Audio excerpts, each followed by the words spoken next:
मसीह में आप सबकी सलामती हो। आई होप आप सब ठीक होंगे। मैं भी ठीक हूँ, शुक्र है खुदा का। आज का हमारा टॉपिक है the power of the prayer.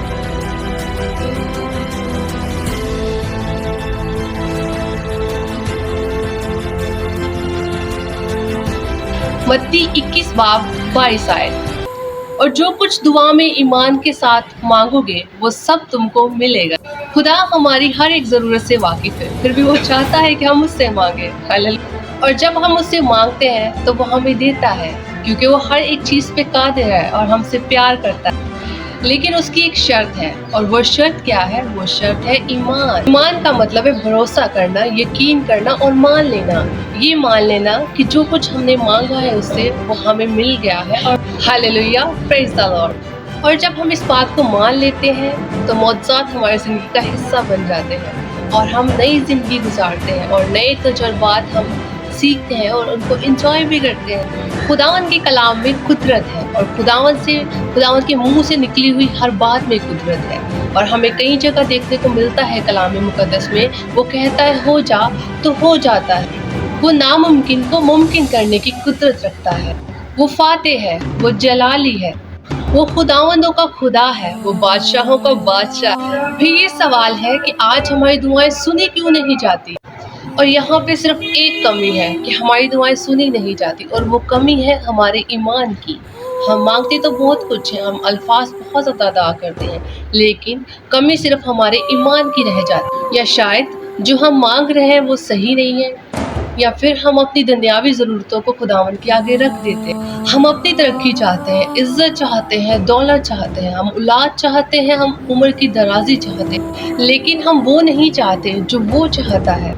आइए मेरे साथ एक और हवाला निकालिए बाइबल मुकद्दस में से, मत्ती 6 बाब उसकी 33 आयत। बल्कि तुम पहले उसकी बादशाही और उसकी रास्तबाजी की तलाश करो तो ये सब चीज़ें भी तुमको मिल जाएंगी। आमीन। ये आयत जो बाइबल मुकद्दस में से मैंने आपके लिए पढ़ी है, उसमें हमें एक न्यू सिमत मिलती है, यानी कि हमने खुदावन की मर्जी की तलाश करनी है, खुदावन की बादशाही की तलाश करनी है। खुदावन की बादशाही में खुदावन की मर्जी पूरी होती है, तो हमें भी ज़रूरत है, अगर हम खुदावन की बादशाही में हैं और खुदावन की बादशाही में ज़िंदगी गुजारना चाहते हैं, तो हमें उसकी मर्जी को पूरा करना और हम वो करें जो वो चाहता है, उसकी मर्जी के तालिब हो जाएं और अपने सारे फैसले और मामलात उस पर छोड़ दें और अपनी खुदी का इनकार करें और अपनी दुनियावी ज़रूरतों से भी हम इनकार करें, उनको हम दुआओं में ना मांगें, क्योंकि वो सब तो हमें इनाम के तौर पर मिल जाएंगे। इस आयत में हमने सबसे पहले देखा कि हमें खुदावंद की बादशाही की तलाश करनी है, यानी कि खुदावंद की मर्जी को पूरा करना है। फिर आगे है कि हमें रास्तबाजी की तलाश करनी है, यानी पोशीदगी, दयानतदारी और सच्चाई और ईमानदारी। और अगर हमारे अंदर ये सब चीज़ें होंगी तो हमें दुनिया की तमाम आसाइशें मिल जाएंगी। आज हमारी दुआएं रुक क्यों गई हैं, या हमारी दुआओं के जवाब क्यों नहीं मिलते हमें? क्योंकि हम खुदावंद की मर्जी को पूरा नहीं करते। हम अपने फैसले खुद लेते हैं, अपने हम मामलात खुदावंद पर नहीं छोड़ते। हम पोशीदगी को पसंद नहीं करते, लेकिन वो खुदा पोशीदगी को पसंद करता है कि खुदा के मामलात और आपके मामलात जो आप दुआ में मांग रहे हैं वो खुदा के बीच और आपके बीच पोशीदा रहे।